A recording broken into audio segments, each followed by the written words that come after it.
Estou iniciando mais um vídeo no canal, e nesse vídeo vou contar para vocês a lenda do Opala Preto.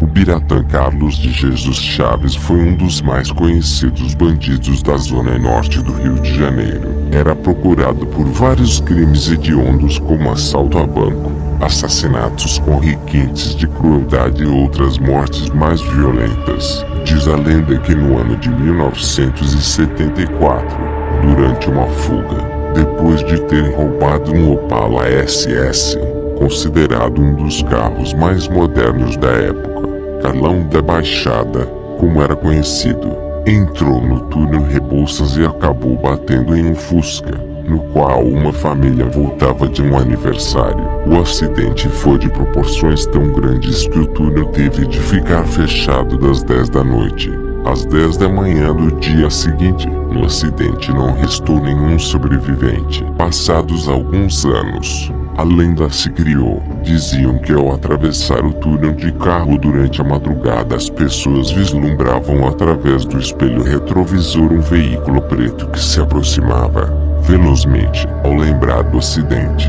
começavam a rezar pelas almas dos mortos naquele local. Somente assim o carro observado começava a perder velocidade até desaparecer de vista.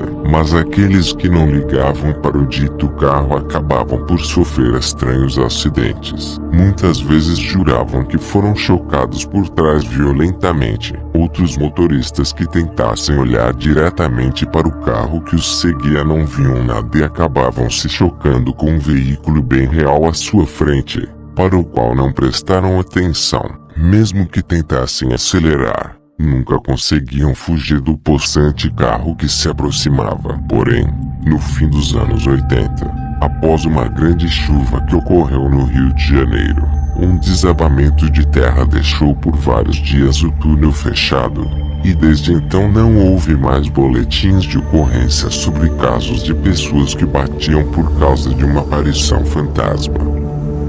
Gostou do vídeo? Inscreva-se no canal e deixe seu like. Obrigado.